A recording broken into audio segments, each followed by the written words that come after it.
रसिया और यूक्रेन के बीच विवाद खत्म होता नजर नहीं आ रहा है। स्थिति बहुत ही तनावपूर्ण है। नाटो देशों और रूस की सेना के बीच युद्ध कभी भी शुरू हो सकता है। नमस्कार, मैं हूं नीरज श्रीवास्तव और आपका हमारे चैनल में बहुत बहुत स्वागत और अभिनंदन है। आइए इस विवाद की असली वजह को समझने की कोशिश करते हैं।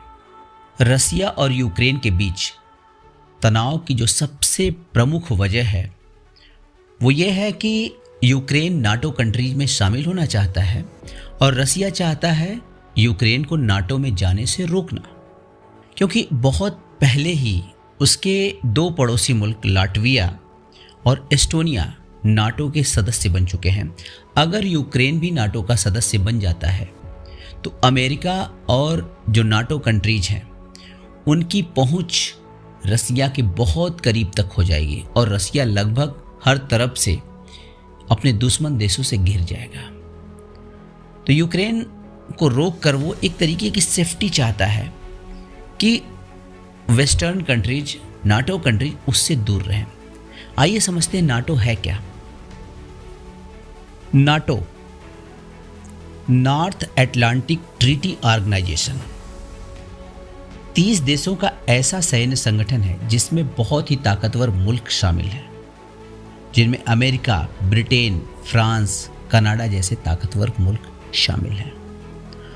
और अगर किसी भी देश पर खतरा होता है तो हर देश नाटो का जो सदस्य है वो दूसरे देश की सहायता करने के लिए अपने सैन्य साजो सामान के साथ साथ अपने एयरक्राफ्ट्स और जंगी जहाज़ी बेड़े जरूर भेजेगा उसके सहायता के लिए। तो ये सारे 30 देश, इनका संगठन रसिया के लिए बहुत बड़ा खतरा है और रसिया नहीं चाहता है कि यूक्रेन जो उसका पड़ोसी मुल्क है वो इसमें शामिल होकर उसके लिए कोई खतरा पैदा करे। तो ये सबसे बड़ी और प्रमुख वजह है रसिया और यूक्रेन के विवाद की। 1991 में जब सोवियत संघ का विघटन हुआ तो यूक्रेन सहित 15 नए देशों का गठन हुआ था। यूक्रेन शुरू से ही समझता था कि वह रूस से कभी अपने दम पर मुकाबला नहीं कर सकता है, इसलिए वह ऐसे संगठन में शामिल होना चाहता था जो उसकी आज़ादी को महफूज रख सके। और नाटो से बेहतर कोई संगठन नहीं है जो यूक्रेन की रक्षा कर सके, इसलिए यूक्रेन चाहता है नाटो में शामिल होना। 1991 में सोवियत संघ से आज़ाद होने के बाद 2014 में यह पहला मौका था जब यूक्रेन में रूस विरोधी सरकार बनी थी और उनके कार्यों की वजह से रसिया नाराज हो गया। उसने यूक्रेन पर हमला करके क्रीमिया को कब्जा कर लिया। क्रीमिया सामरिक दृष्टि से रसिया के लिए बहुत ही महत्वपूर्ण है। दरअसल 2014 तक रूस पाइपलाइन के जरिए गैस सीधे यूरोप तक भेजता था और जिन देशों से होकर यह पाइपलाइन गुजरती थी रूस को उस देश को ट्रांजिट फीस देनी पड़ती थी और इन्हीं में से एक देश था यूक्रेन। गैज़प्रोम कंपनी की गैस पाइपलाइन यूक्रेन से होकर गुजरती है और इसके लिए रूस को हर साल करीब $33 बिलियन ट्रांजिट फीस के जरिए यूक्रेन को देनी पड़ती थी। ये यूक्रेन के सालाना बजट का करीब 4% है। मगर 2014 के बाद यूक्रेन के साथ रिश्ता खराब होते ही यूक्रेन को सबक सिखाने के लिए रूस ने एक नया तरीका आजमाया। उसने तय किया कि वो यूरोप तक नई गैस पाइपलाइन बिछाएगा और इस बार ये पाइपलाइन यूक्रेन से होकर नहीं गुजरेगी। इससे यूक्रेन आर्थिक तौर पर कमज़ोर हो जाएगा। इसी के बाद रूस ने नॉर्ड स्ट्रीम 2 गैस पाइपलाइन की शुरुआत की। यह रूस की एक बेहद महत्वाकांक्षी और खर्चीली परियोजना थी।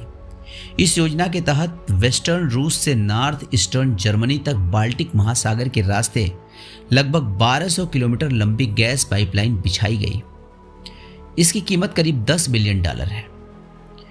इस पाइपलाइन के जरिए रूस अब सीधे यूक्रेन और फिनलैंड जैसे देशों को बाईपास करके जर्मनी तक अपनी नेचुरल गैस पहुंचा सकता है और उसकी पहुंच वेस्टर्न यूरोप तक हो जाएगी। वेस्टर्न यूरोप अमेरिका के लिए भी एक बड़ा बाजार है, उसके गैस और कोयले के लिए।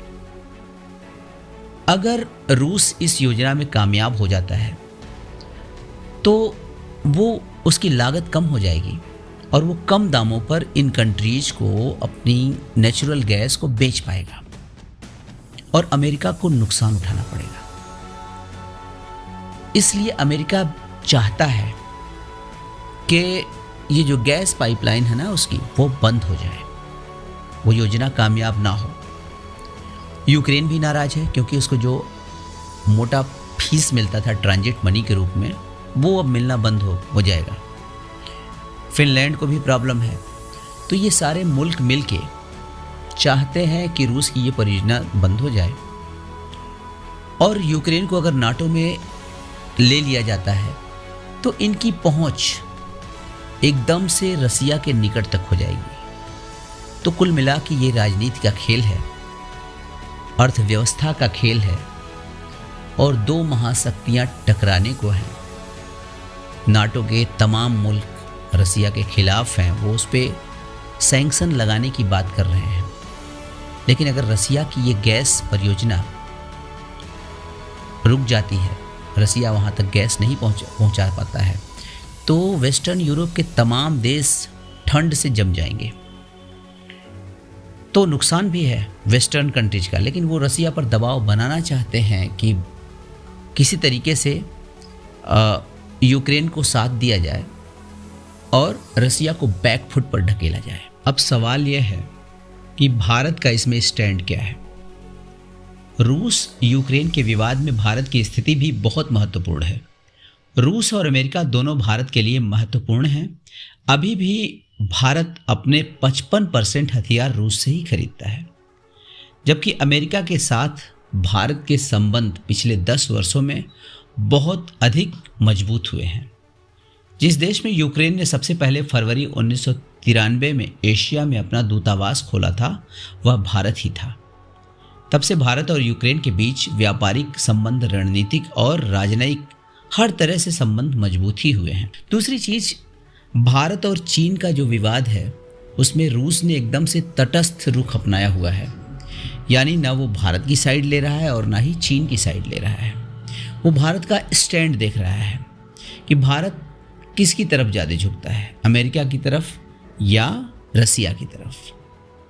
तो ऑल वेदर फ्रेंड्स हमारा रसिया रहा है, वो भारत के हितों की चिंता करता है। तो भारत न खुल के अमेरिका का पक्ष ले सकता है, और अमेरिका के साथ हमारे संबंध मजबूत हुए हैं तो भारत रसिया के साथ नहीं खड़ा हो सकता है। तो भारत के लिए बड़ी ही ऊहापोह की स्थिति है। इसीलिए शायद जब अमेरिका सहित 10 देश संयुक्त राष्ट्र में यूक्रेन पर एक प्रस्ताव लेकर आए थे, तब भारत ने किसी के पक्ष में मतदान नहीं किया। भारत के बहुत से छात्र यूक्रेन में हैं इस समय, लगभग 20,000 इनकी संख्या है, जिसमें 18,000 मेडिकल के छात्र हैं। तो इस विवाद में भारत को बहुत पैनी नज़र बना के रखनी होगी। ये भी ध्यान रखना होगा कि डायरेक्टली और इनडायरेक्टली किसी के साथ फेवर में ना उतरे, किसी एक देश का सपोर्ट करके किसी और देश को नाराज ना कर सके। तो भारत हमेशा ही तटस्थ रुख अपनाएगा और वो चाहेगा कि ये जो पूरा युद्ध की स्थिति बनी है इसमें शांति समझौता हो जाए। तो यूक्रेन और रूस के बीच जो युद्ध होने वाला है या जो तनावपूर्ण स्थिति है, उसकी मुख्य 2-3 वजह हैं। एक, यूक्रेन का नाटो में शामिल होना। दूसरा, जो इसकी नॉर्ड स्ट्रीम 2 पाइपलाइन है जो बाईपास करके यूक्रेन को और फिनलैंड को जा रही है, अमेरिका का अलग ही इंटरेस्ट है। और क्रीमिया पर कब्जे के बाद दोनों मुल्कों में सुलह नहीं हो पाया है। दोनों मुल्क हमेशा शीत युद्ध की चपेट में रहे हैं।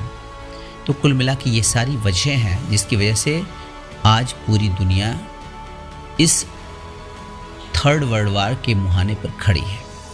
भारत का स्टैंड बिल्कुल तटस्थ रहेगा और तटस्थ रहना भी चाहिए, क्योंकि इसमें भारत का ही नुकसान होगा अगर किसी भी देश का वो साथ देता है।